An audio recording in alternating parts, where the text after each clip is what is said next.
ये हमारे पिस्ता बादाम वाली एकदम अच्छे से हमारी ये बर्फ़ी तैयार हो गई। ना इसमें दूध है, ना इसमें मिल्क पाउडर, ना खोया। तो हमारी ये सिर्फ चाशनी और ड्राई फ्रूट वाली बर्फ़ी कितनी बढ़िया जम के तैयार हो गई। मैं हूँ कविता और आप लोगों का स्वाद कविता किचन में स्वागत है। तो आज हम बनाएंगे पाग बर्फ़ी। तो ना हमें इसमें दूध की ज़रूरत पड़ेगी, ना मावा की, ना मिल्क पाउडर की। बस थोड़े से सामानों से आज हम पाग बर्फ़ी बनाएंगे जो कि हमारी ड्राई फ्रूट से बनेगी। तो चलिए हम बनाना स्टार्ट करते हैं। बर्फ़ी बनाने के लिए हमें जो सामान चाहिए, तो मैंने एक कटोरी ये मूंगफली दाने ले लिए हैं। ये कच्ची मूंगफली है जिसको अभी हम रोस्ट करेंगे। ये खरबूजे का बीज है जिसको मगज का भी बीज बोलते हैं। एक कटोरी हमारी ये मखाने, एक कटोरी से थोड़ी सी कम है। और एक चम्मच हमने ये ले लिए हैं किशमिश।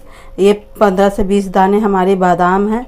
और हमने ये ले लिए है एक नारियल, जिसको हम इस तरह से बीच में से काट के इस तरह से बीच में से काट लेंगे और फिर इसको हम घिया कस से कसेंगे। तो चलिए सबसे पहले हम मूंगफली को घिस लेते हैं। पहले हम नारियल को घिस लेते हैं। तो नारियल के हमने 2 पीस कर लिए हैं।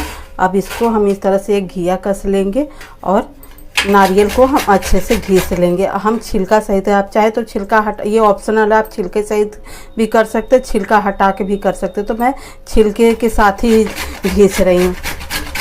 तो देखिए हमने इस तरह से ये नारियल भी घिस लिया है, आधा लगभग। ये हमारी जन्माष्टमी की पाग बर्फ़ी दोस्तों बहुत ही टेस्टी बनेगी, जो कि हम अपने भगवान जी को भोग भी लगा सकते हैं और ये व्रत में आप खा भी सकते हैं।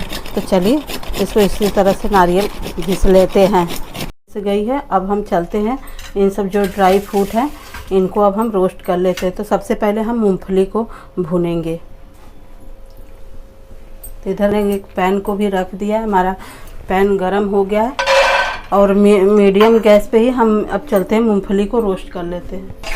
हम मूंगफली को इसी तरह से एकदम मीडियम गैस पे अच्छे से भून लेंगे। जब इसमें से मूंगफली हमारी चटकने लगेगी, फिर हम निकाल के बाकी ड्राई फ्रूट को भी हम इसी तरह से रोस्ट कर लेंगे। तो यहाँ पे हमारी मूंगफली एकदम अच्छे से भून गई है, चटकने की देखिए आवाज़ भी आ रही है। तो चलते इसको हम अब एक थाली में निकाल लेते हैं। इसको अब हम ठंडा हो जाएगा हमारा मूंगफली, तो इसको हम फिर इसका अच्छे से इसका छिलका उतार लेंगे। एकदम हमें इसका छिलका, इसीलिए मैंने इसको घी में नहीं भूना है।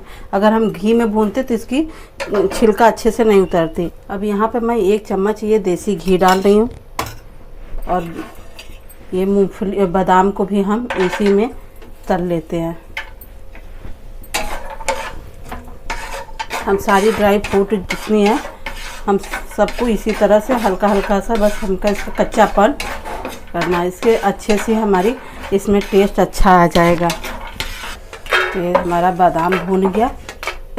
अब इसी में हम ये खरबूजे का बीज को भी भून लेते हैं। पहले हम मखाने को भून लेते हैं इसी में।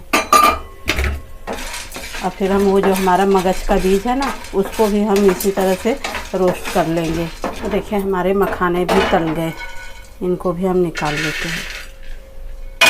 अपने खरबूजे के बीज को भी हम भून लेते हैं। तो देखिए हमारे ये मगज के बीज, जिसको खरबूजे का भी बीज बोलते हैं, तो देखिए हमारा ये भी रोस्ट हो गया अच्छे से, एकदम चटक भी रहा है। आप देख रहे हो उछल रहा है। इसको भी हम देखिए हमारे 1 ही चम्मच घी में सारे हमारे ड्राई फ्रूट अच्छे से भून गए हैं। अब उसी पैन में अब हम क्या करेंगे, अब ये मैंने ये 200 ग्राम चीनी ले लिया है। अब चीनी को डालेंगे। इसी कटोरी से जितनी चीनी उसकी आधा हमें पानी चाहिए। तो ये मैंने इसमें पानी मिला दिया है। अब इसकी हम 1 तार आने तक इसकी चाशनी बनाएंगे। की चाशनी एकदम लो गैस मैंने कर दिया, एकदम मीडियम गैस है, उस पर हमारी ये धीमी धीमी चाशनी पक रही है। तो अब तक ले हम चलते हैं। ये मूंगफली हमारी ठंडी हो गई है, तो इसका छिलका इस तरह से हाथों से देख रहे हैं मसल रहे इसका छिलका। इसके छिलका उतार के अब हम इस सबको मिक्सी जार में डाल के इसका हम फाइन पाउडर बना लेंगे। दड़ाएंगे, ज़्यादा फाइन नहीं करना। मूंगफली के छिलके हटा लिए हैं। अगर 1-2 छिलके रह जा रहे तो कोई बात नहीं, इसका हमें दरदरा सा पाउडर बनाना है। तो चलिए हम इसको दरदरा सा मिक्सी में डाल के दरदरा पाउडर बना लेते हैं। ये हमारी मूंगफली एकदम दरदरा सा मैंने इसका ये बना लिया है, पीस लिया अच्छे से। अब बाकी हम इसी तरह से मखाने और बादाम को भी हम दरदरा पीस लेंगे। तो देखिए ये हमने मखाने को भी एकदम दरदरा सा ही पाउडर बना लिया है। देखिए इस तरह से भी मैंने एकदम मोटा मोटा सा ही पीसा है, मखाना भी पीस गया। अब इसी में हम ये बादाम भी डाल के पीस लेते हैं, इसे पीसेंगे। तो ये देखिए हमारा बादाम भी एकदम दरदरा सा पीस गया। काट लेंगे कि इसमें हमारी चाशनी भी हो गई। तब चाशनी को हम चेक कैसे करेंगे, तो इस तरह से उंगलियों के बीच में लेंगे और फिर इस तरह से देखेंगे कि तार उठ रही है कि नहीं। तो 2 उंगलियों के बीच में आपको दिखा रही हूँ, देखिए ये तार उठ रही है एक तार की। तो हम बस हमारी चाशनी यहीं पे तैयार हो गई है। अब हम यहीं में क्या करेंगे, 1 चम्मच मैं डालूँगी देसी घी, सिर्फ 1 चम्मच। मैंने छोटे चम्मच से 1 चम्मच देसी घी डाल दिया। ऐसे क्या होगा कि हमारी बर्फ़ी एकदम सॉफ्ट सॉफ्ट बनेगी। अब यहीं पे अब ये जो नारियल घिसा हुआ है, हम ये नारियल को भी डाल देते हैं। इस तरह से हम मिक्स करेंगे। और ये जो हमारे मखाना, मूंगफली, बादाम का मिक्सर है, हम इसको भी सारा एक साथ ही डाल देंगे। और इसी में हम ये किशमिश और मगज के बीज, जो खरबूजे का भी बीज बोलते हैं, वो दोनों को भी हम मिक्स कर देंगे। और इस तरह से हम इनको मिलाएंगे और 1 से 2 मिनट हम इसको एकदम मीडियम गैस पे पका लेंगे। हम इस तरह से अपने मिक्सर को अच्छे से मिक्स करेंगे। एकदम स्लो गैस करके हम भूनेंगे इसको बस 1 से 2 मिनट। जब हमारा ये एकदम अच्छे से इकट्ठा हो जाएगा, एकदम देख रहे हैं अभी इकट्ठा नहीं हुआ है, ये अलग अलग थोड़ा सा है। जब एकदम इकट्ठा हो जाएगा, एकदम चिपचिपा सा होने लगेगा, ठीक है। और यहीं पे अब हम ना 1 चम्मच इलायची पाउडर भी मिलाएंगे। मैंने ये कूटा हुआ है इलायची पाउडर है 1 चम्मच, मैं इसे भी मिला दे रही हूँ इसी पे। इससे हमारा अच्छा सा खुशबू और फ्लेवर खूब अच्छा सा आएगा। हमारा पाग एकदम तैयार हो गया है। अब बस अब यहीं पे अब हम चलते हैं, एक थाली में घी लगा के गैस को हम बंद कर देते हैं। अब हम पाग को जमाएंगे। एक थाली में हम घी लगा लेंगे, जिसमें मैंने नारियल घिसा था, उसी थाली में घी लगा के अपने पाग को जमा लेंगे। तो अपने इस पाग को थाली में निकाल लेते हैं।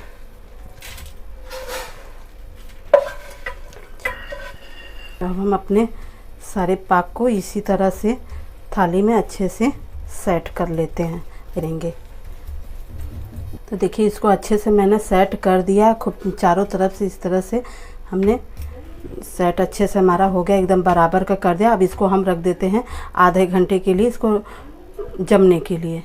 फिर हल्की हल्की ठंडी हो गई है ना, तो अभी पूरी तरह से जमी नहीं। तो यहीं पे मैं अब इसको थोड़ा सा मुलायम है, तो इसके हम ये निशान डाल देते, जैसे हम बर्फ़ी काट लेते हैं। जो कि एकदम पूरी तरह से जम जाएगी ना, तो फिर काटने में हमें प्रॉब्लम होगी। तो हम इसी तरह से पहले इसको काट लेते हैं। आप इसमें कोई भी डिज़ाइन आप काट सकते हैं अपना, जो भी आपकी मर्ज़ी हो। तो मगर इसी समय काटिएगा, जब हल्का सा ये गरम रहे तभी ही बर्फ़ी आप काट लीजिएगा। बाद में ठंडा होने के बाद ये एकदम हार्ड हो जाता है, जल्दी जमेगा नहीं, फिर कटेगा नहीं। देखिए एकदम हमारी ये बर्फ़ी आधे घंटे में एकदम खूब अच्छे से सेट हो गई है। अब मैं एक आपको निकाल के भी दिखाती हूँ एकदम। तो देखिए कितनी आराम से हमारी ये बर्फ़ी एकदम निकल रही है। तो चलिए इसी तरह से हम सारी बर्फ़ी निकाल लेते हैं। ये हमारे पिस्ता बादाम वाली एकदम अच्छे से हमारी ये बर्फ़ी तैयार हो गई। ना इसमें दूध है, ना इसमें मिल्क पाउडर, ना खोया। तो हमारी ये सिर्फ चाशनी और ड्राई फ्रूट वाली बर्फ़ी कितनी बढ़िया जम के तैयार हो गई। मैं एक आपको तोड़ के दिखाती हूँ, ये कितनी सॉफ्ट जमी है। देख रहे इतनी सॉफ्ट है कि बगैर दांत के लोग भी खा सकते हैं इसको। तो इस जन्माष्टमी आप ये बर्फ़ी, ड्राई फ्रूट बर्फ़ी, चाशनी बर्फ़ी आप घर पर ज़रूर बनाइएगा। बस थोड़े से ही सामान से ये हमारी एकदम टेस्टी, एकदम मार्केट जैसी बर्फ़ी हमारी बन के ड्राई फ्रूट तैयार होती है। तो आप लोगों को आज की मेरी ये वीडियो कैसी लगी, अच्छे लगे तो प्लीज़ लाइक, शेयर और मेरे चैनल को सब्सक्राइब करिएगा। तब तक के लिए नमस्ते, फिर मिलते हैं अगले वीडियो में।